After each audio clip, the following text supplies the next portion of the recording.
నమస్తే welcome to U9 news బులెటిన్ల ముందుగా headlines శాస్త్రయుక్తంగా Shri Guru Dakshinamurthy అభిషేక సేవ అధిక సంఖ్యలో పాల్గొన్న భక్తులు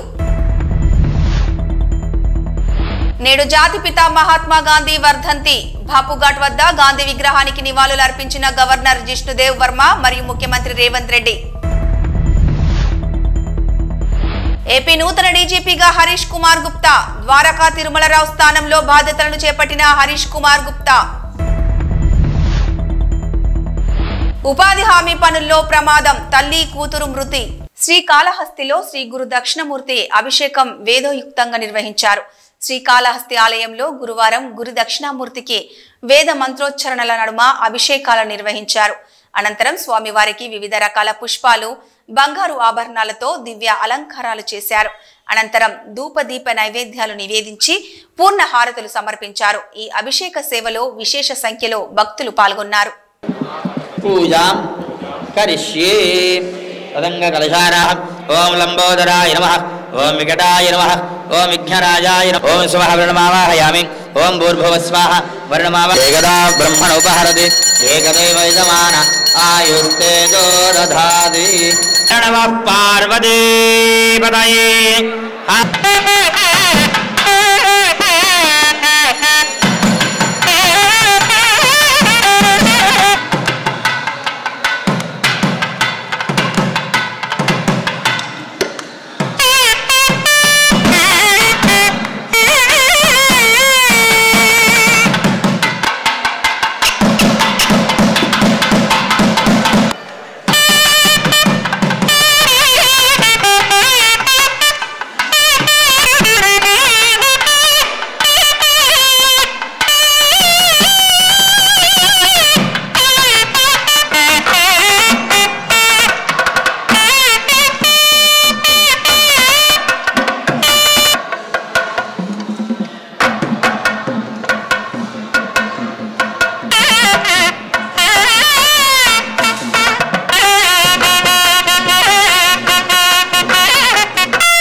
దాస్ కరంచంద్ గాంధీ వర్ధంతిని పురస్కరించుకొని తెలంగాణ ప్రథమ పౌరుడు గవర్నర్ జిష్ణుదేవ్ వర్మ మరియు ముఖ్యమంత్రి రేవంత్ రెడ్డిలు మహాత్మా గాంధీకి ఘన నివాళులర్పించారు.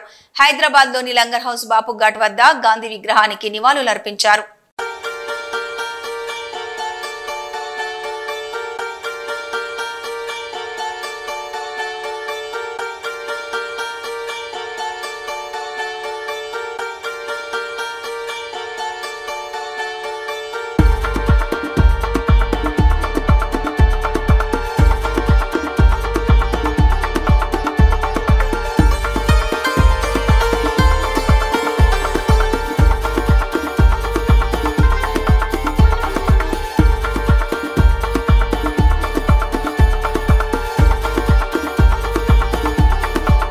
ఏపీ నూతన డీజీపీగా హరీష్ కుమార్ గుప్తా నియమితులయ్యారు. ఈ నెల 31న పదవి విరమణ చేయనున్న ద్వారక తిరుమలరావు స్థానంలో ఆయనను ప్రభుత్వం ఎంపిక చేసింది. ప్రస్తుతం విజిలెన్స్ అండ్ ఎన్ఫోర్స్మెంట్ విభాగం డైరెక్టర్ జనరల్ గా బాధ్యతలు నిర్వహిస్తున్న హరీష్ కుమార్ గుప్తాకు డీజీపీగా అదనపు బాధ్యతలు అప్పగిస్తూ రాష్ట్ర ప్రభుత్వ ప్రధాన కార్యదర్శి కె విజయానంద్ బుధవారం ఉత్తర్వులు జారీ చేశారు.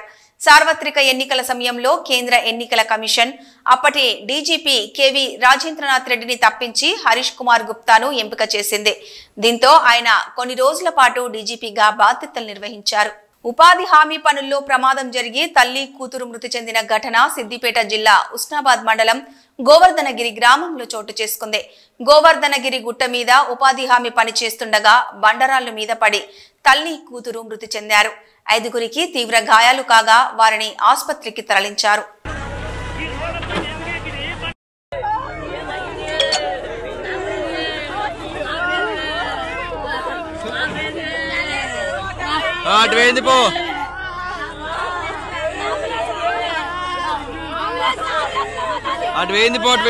అక్రమంగా తరలిస్తున్న నల్లబెల్లం పట్టుకున్నారు. నారాయణపేట పట్టణంలోని వాహనాల తనిఖీలో కర్ణాటకలోని గుర్మెట్కల్ పట్టణం నుండి మహబూబ్ నగర్ కు అక్రమంగా రవాణా చేస్తున్న నల్లబెల్లం పట్టుకున్నట్లు సిఐ శివశంకర్ తెలిపారు. 1140 క్వింటాల నల్లబెల్లం విలువ 1,14,000 ఉంటుందని చెప్పారు.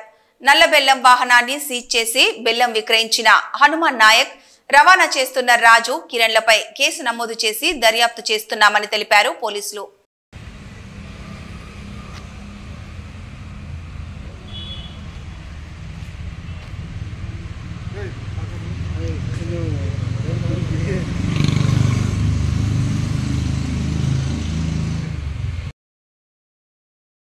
ఢిల్లీలోని మొత్తం 70 అసెంబ్లీ స్థానాలకు ఎన్నికలు ఒకే దశలో ఫిబ్రవరి 5న జరగనున్నాయి. ఓట్ల లెక్కింపు మరియు ఫలితాలు ఫిబ్రవరి 26న జరగనున్నాయి. ఈ నేపథ్యంలో యువ ఓటర్లను ఆకర్షించడానికి ట్రైనీలకు నెలవారీ 8,500 రూపాయల స్టైఫండ్ తో పాటు ప్రభుత్వ మరియు ప్రైవేట్ రంగాలలో 1 సంవత్సరం అప్రెంటిస్షిప్ ఇస్తామని కాంగ్రెస్ పార్టీ హామీ ఇచ్చింది. నగరమంతటా 100 ఇందిరా క్యాంటీన్లను ఏర్పాటు చేసి కేవలం 5 రూపాయలకే భోజనం అందిస్తామని చెబుతోంది. ఈ నేపథ్యంలో కాంగ్రెస్ పార్టీ మహిళలకు నెలవారీ భత్యం 2,500 రూపాయలు మరియు 300 యూనిట్ల వరకు ఉచిత విద్యుత్ను అందిస్తామని హామీ ఇచ్చింది. ఢిల్లీ నివాసితులకు 25 లక్షల విలువైన వైద్య చికిత్సను ఉచితంగా అందిస్తామని కాంగ్రెస్ ప్రతిజ్ఞ చేసింది. మల్లారెడ్డి ఉమెన్స్ ఇంజనీరింగ్ కళాశాలలో ఓ విద్యార్థిని సూసైడ్ యత్నం చేసింది. మేడ్చల్ పేట్ బషీర్బాద్ పోలీస్ స్టేషన్ పరిధిలోని బీటెక్ ఫస్ట్ ఇయర్ విద్యార్థిని కీర్తి క్యాంపస్ పరీక్షలు ఫెయిల్ అవుతాననే భయంతో 4వ ఫ్లోర్ కిటికీ నుండి దూకపోయింది. అయితే ఆమెను కింద పడకుండా పట్టుకొని కాపాడారు తోటి విద్యార్థులు.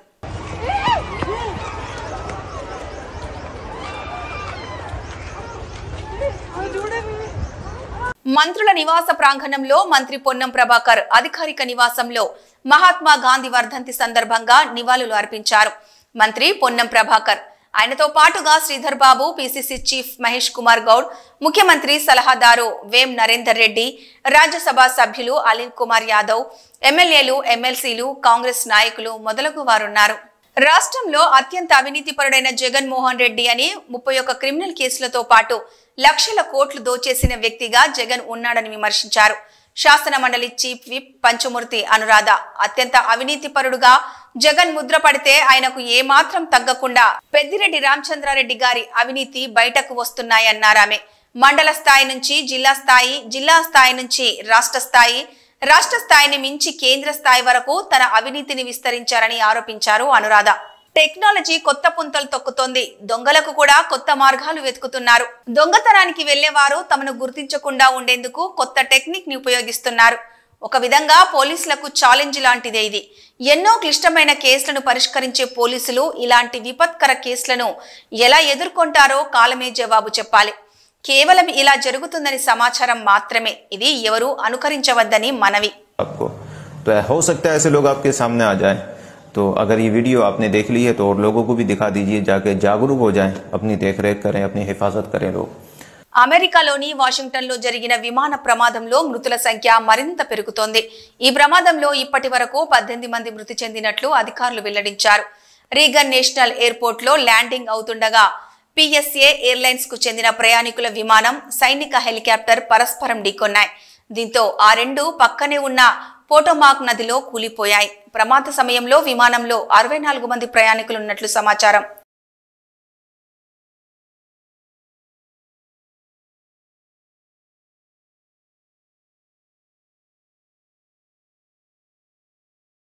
సూర్యాపేట జిల్లా కేంద్రంలోని ఎస్టీ హాస్టల్లో ఫుడ్ పాయిజన్ జరిగి 12 మంది విద్యార్థినులు అస్వస్థతకు గురయ్యారు. అస్వస్థతకు గురైన వీరందరినీ ఓ ప్రైవేటు ఆసుపత్రికి తరలించి చికిత్స అందిస్తున్నారు.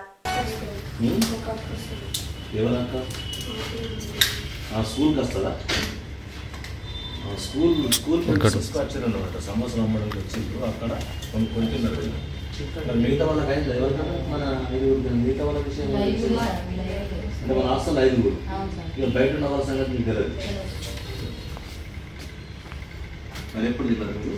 10:30 మధ్యాహ్నం తిన్నారు. గాంధీ విగ్రహానికి వినతి పత్రం అందించిన టీఆర్ఎస్ శ్రేణులు. TRS party working president KTR పిలుపు మేరకు మహాత్మా గాంధీ వర్ధంతి సందర్భంగా గాంధీ విగ్రహానికి పూలమాలలు వేసి నివాళులర్పించి అనంతరం గాంధీ విగ్రహానికి వినతి పత్రం అందించారు. ఈ సందర్భంగా కాంగ్రెస్ ప్రభుత్వం హామీలు ఇవ్వడం 420 ప్రభుత్వం అన్నారు. నేటికి 420 రోజులు గడిచాయి. రైతులను మోసం చేసింది కాంగ్రెస్ ప్రభుత్వం. ఇచ్చిన హామీలు నెరవేర్చకుండా ప్రజలను మోసం చేస్తుందన్నారు. మండల అధ్యక్షులు మైలారం బాబు సీనియర్ నాయకులు ఆకుల మల్లేశం గౌడ్ మాట్లాడుతూ మోసపూరితమైన హామీలు ఇచ్చి రైతులను, మహిళలను 2500 రూపాయలు ఇస్తానని ఇప్పటికీ ఇవ్వలేదు. ఇందిరమ్మ ఇల్లు ఇస్తానని మోసం చేసింది. ప్రజాపాలనని గ్రామ సభలు ఆగమాగం చేశాయి. తెలంగాణ రాష్ట్రంలో కాంగ్రెస్ ప్రభుత్వం అధికారంలోకి వచ్చిన తర్వాత పోలీస్ కనుసంధల్లో, ప్రహారీలో గ్రామ సభలు జరిగాయి. 420 హామీలు నెరవేర్చలేరు కాబట్టి ప్రజలు తిరగబడతారన్న భయంతో పోలీస్ సిబ్బందితో గ్రామ సభలు నిర్వహించడం ఇది మొట్టమొదటిసారి అని మండిపడ్డారు. రైతు భరోసా రాత్రి 12 గంటలకు టక్ టక్ పడతాయని అన్నారు. టక్కు లేదు, టిక్కు లేదని ఎద్దేవా చేశారు. ఇప్పటికైనా తెలంగాణ సీఎం ముఖ్యమంత్రికి జ్ఞానోదయం కలగాలని గాంధీకి వినతి పత్రం అందించామన్నారు బీఆర్ఎస్ నాయకులు. మండల అధ్యక్షులు మైలారం బాబు, పట్టణ ప్రధాన కార్యదర్శి భూపతి రాజు, సీనియర్ నాయకులు ఆకుల మల్లేశం గౌడ్, మేతరి రాజశేఖర్, రోమల రాజు, ముజీబ్ పాషా, మాజీ వార్డు మెంబర్ జీవన్ కుమార్, గణేష్, ఫరీద్, నాయకులు సిద్దిరెడ్డి, సిద్ధాగౌడ్, వేణు, ఎంకే నారాయణ, బొల్లస్వామి, బాలరాజ్, ఎర్ర కుమార్, ఎం గణేష్ తదితరులు పాల్గొన్నారు. బీఆర్ఎస్ పార్టీ వర్కింగ్ ప్రెసిడెంట్ అయినటువంటి కేటీఆర్ సార్ గారి ఆలోచన మేరకు, పిలుపు మేరకు ఈరోజు దుబ్బాక నియోజకవర్గం నార్సింగ్ మండల కేంద్రంలో మండల అధ్యక్షుని ఆధ్వర్యంలో ఈరోజు గాంధీ విగ్రహానికి వినతి పత్రం ఇవ్వడం జరిగింది. ఎందుకు అనంటే కాంగ్రెస్ పార్టీ 420 హామీలు ఇచ్చి 420 రోజులైంది ఇప్పటికీ అధికారంలోకి వచ్చి. అయినప్పటికీ కూడా ఆ హామీలన్నీ 420గానే ఉన్నాయి కాబట్టి రైతులను మోసం చేసింది, మహిళలను మోసం చేసింది. మహిళలకు ఇస్తాన్న 2500 రూపాయలు ఇప్పటికి ఇవ్వలేదు. అదేవిధంగా గృహలక్ష్మి అని చెప్పేసి మన ఇంటికి ఇండ్లని, ఇందిరమ్మ ఇండ్లు అని చెప్పేసి ఇందిరమ్మ ఇండ్లను మోసం చేసారు. గ్రామ పాలన అని చెప్పేసి, ప్రజాపాలన అని చెప్పేసి గ్రామ సభలు ఆగమాగం ధనాదని పెట్టేసారు. ఎలక్షన్ కోడ్ ఉందనంగా 4 రోజుల ముందు ఉందనంగా గ్రామ పాలన అని చెప్పేసి, ప్రజాపాలన అని చెప్పేసి అన్ని గ్రామాలల్లో గ్రామ సభలు పెట్టి కనీసము ఆ గ్రామ సభలు కూడా తెలంగాణ చరిత్ర కానీ దేశంలో కూడా గ్రామ సభలు పోలీసుల కనుసన్నల్లో జరిగిన దాఖలాలు ఏడలేవు. కానీ కేవలం మన తెలంగాణ రాష్ట్రంలో ఈ యొక్క కాంగ్రెస్ పార్టీ అధికారంలోకి వచ్చినాక మొదటిసారి ఆ యొక్క పోలీస్ పహారాల్లో గ్రామ సభలు నిర్వహించడం జరిగింది. ఎందుకు అనంటే ప్రజలు ఆల్రెడీ తిరగబడ్డారు. ఎప్పుడైతే అధికారం ఈ 420 హామీలతోటి 420 హామీలతోటి అధికారంలోకి వచ్చింది, కానీ ఈ హామీలు అమలు చేయలేకపోతున్నారు కాబట్టి ప్రజలు తిరుగుబడతారనే భయంతో పోలీసులను పెట్టుకొని గ్రామ సభలు నిర్వహించడం, ప్రజలను మోసం చేయడం. రైతు భరోసా కింద డిసెంబర్ 27 తారీఖు నాడు పొద్దున్నే పడతాయి 12 తర్వాత అని చెప్పేసి అని అన్నాడు. టక్ టక్ టక్ అని పడతాయి, కానీ ఎవరికి కూడా టక్ టక్ కాదు, కుయ్యి కుయ్యి కూడా వాళ్ళే. కాబట్టి ఇప్పటికైనా ముఖ్యమంత్రికి జ్ఞానోదయం కలగాలని మేమందరము గాంధీ వర్ధంతిని పురస్కరించుకొని గాంధీ తాతకు మనము వినతి. ఈరోజు మహాత్మా గాంధీ వర్ధంతి సందర్భంగా గౌరవ పార్టీ వర్కింగ్ ప్రెసిడెంట్ కేటీఆర్ గారి పిలుపు మేరకు, గౌరవ శాసనసభ్యులు ప్రభాకరణ గారి సూచన మేరకు ఈరోజు మా మండల పార్టీ ఆధ్వర్యంలో మా నాయకులు అందరం కలిసి మహాత్మా గాంధీ విగ్రహానికి వినతిపత్రం సమర్పించడం జరిగింది. కాంగ్రెస్ ప్రభుత్వం అధికారంలోకి రావడానికి అనేక రకాల హామీలు ఇచ్చి వారు ప్రభుత్వంలోకి రావడం జరిగింది. వాళ్ళు ప్రభుత్వంలోకి వచ్చి రావడానికి 6 గ్యారంటీల పేరుతో 420 హామీలు ఇచ్చి వాళ్ళు ఈరోజు ప్రభుత్వంలోకి వచ్చి 420 రోజులు అవుతున్నాయి. సందర్భంగా మేము ఆ మహాత్మా గాంధీకి వినతిపత్రం ఇవ్వడం జరిగింది. డిప్యూటీ సీఎం గారికి జ్ఞానోదయం కల్పించి వారు ఇచ్చిన హామీలని అమలుపరిచే విధంగా చేయాలని చెప్పి మేము గాంధీ గారికి విజ్ఞప్తి చేయబడింది. ఏది ఏమైనా మేము మా బీఆర్ఎస్ పార్టీ నాయకులం కానీ మా పార్టీ కానీ రైతుల కోసం రైతుల పక్షాన్నే నిలబడి పోరాటం చేస్తాం. ప్రభుత్వం ఇచ్చిన హామీలని అమలు పరిచేదాకా కూడా రైతుల పక్షాన్నే ఉండి మేమందరం కూడా పోరాటం చేస్తామని తెలియజేస్తున్నాను. జై మహాత్మా గాంధీ వర్ధంతి సందర్భంగా అతనికి నివాళులు అర్పించడం జరిగింది మన టీఆర్ఎస్ మండల్ పార్టీ తరఫున. అదేవిధంగా టీఆర్ఎస్ కాంగ్రెస్ ప్రభుత్వం వచ్చి 420 రోజులైంది. అదేవిధంగా 420 హామీలు ఇచ్చారు. ఆ అమలు కానందుకు ఈరోజు మనం వర్కింగ్ ప్రెసిడెంట్ కేటీఆర్ సూచన మేరకు, ప్రభాకరణ సూచన మేరకు మహాత్మా గాంధీ గారికి ప్రజల ఏదైతే ఆ వాగ్దానాలు చేసినరో అట్టి వాగ్దానాలను తొందరలోనే నెరవేర్చే విధంగా జ్ఞానోదయం కలగాలని గాంధీ గారికి మేము ఇలా వివరణ ఇవ్వడం జరిగింది. అదేవిధంగా కాంగ్రెస్ ప్రభుత్వం మొన్ననే రైతు బంధు పడుతుందని అర్ధరాత్రి 12 గంటలకు కుయ్యాడని చెప్పడం జరిగింది. పాపం రైతులు 12 గంటల నిద్ర లేకుండా ఆ ఫోన్లు ఏ మెసేజ్ వచ్చినా రైతు బంధు పడ్డేమో అని ఫోన్లు కళ్ళు లొంటలు కూడా చూస్తూ ఉన్నారు. మళ్ళీ ఒక మెసేజ్ 31వ తారీఖు అని చెప్పిండ్రు. 30వ తారీఖు నాడు మోసం చేసినటువంటి ప్రభుత్వం ఏదైనా ఉందా అంటే ఈ కాంగ్రెస్ ప్రభుత్వమే. కానీ మేము ఎప్పుడు కూడా టీఆర్ఎస్ ప్రభుత్వం ప్రజల పక్షాన, రైతుల పక్షాన, ఉద్యోగుల పక్షాన నిరంతరం పోరాటం చేస్తాం. ప్రజలకు ఏదైతే వాగ్దానాలు చేసినటువంటి వాగ్దానాలను నెరవేర్చే వరకు వెంటనే ఉంటామని మేము నార్సింగి మండల తరఫున, టీఆర్ఎస్ ప్రభుత్వం తరఫున మొత్తం టీం అంతా ఎక్కడ కూడా అన్ని ప్రజలకు అన్యాయం జరుగుతాయి టీఆర్ఎస్ టీం నిలబడి ప్రశ్నిస్తుంది అని మేము హెచ్చరిస్తూ ఈరోజు జై తెలంగాణ. మహాత్మా గాంధీ వర్ధంతి సందర్భంగా మహబూబాబాద్ జిల్లా కేంద్రంలోని గాంధీ పార్కులోని విగ్రహానికి జిల్లా బీఆర్ఎస్ అధ్యక్షురాలు మాజీ ఎంపీ కవిత, మాజీ ఎమ్మెల్యే శంకర్ నాయకులు పూలమాల వేసి నివాళులర్పించారు. కాంగ్రెస్ ప్రభుత్వం అమలు చేస్తానన్న 6 గ్యారంటీలతో కూడిన వినతి పత్రాన్ని విగ్రహానికి సమర్పించారు. ఈ సందర్భంగా జిల్లా అధ్యక్షురాలు మాట్లాడుతూ 2023 అసెంబ్లీ ఎన్నికల్లో తెలంగాణలో అధికారంలోకి రావడానికి కాంగ్రెస్ పార్టీ అమలు కాని హామీలనిచ్చి ప్రజలను మోసం చేసిందని మండిపడ్డారు.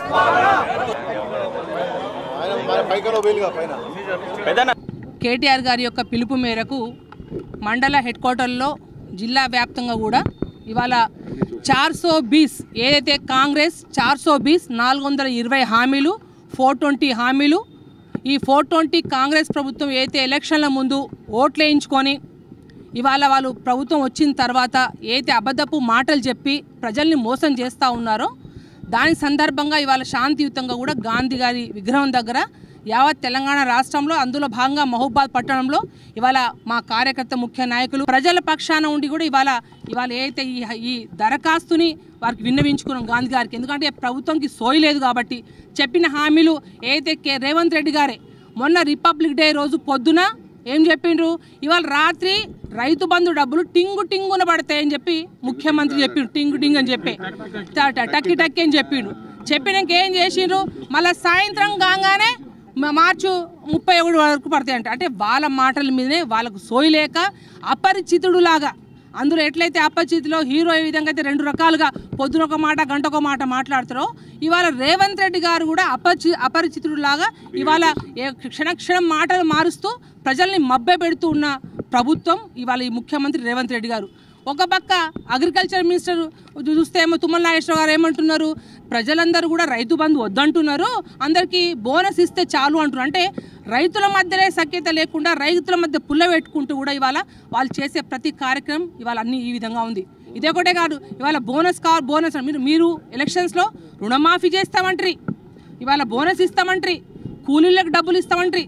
పాపం మా ఆడబిడ్డలకైతే లగ్గానికి తులం బంగారం అంటారు. తులం కాదు కదా, పిసరంతా బంగారం గుడియలే. నేను అనుకుంటున్న ముందు రోజుల్లో ఖచ్చితంగా ఇవాళ మా ఆడబిడ్డల లగ్గాలు అవుతున్నాయి, కానీ రేపు కాంగ్రెస్లో ఎవ్వరు పోటీ చేసినా కూడా వాళ్ళ లగ్గాలు కూడా ఈ ప్రజలే చేస్తారని చెప్పి తెలియపరుస్తూ ఉన్నా.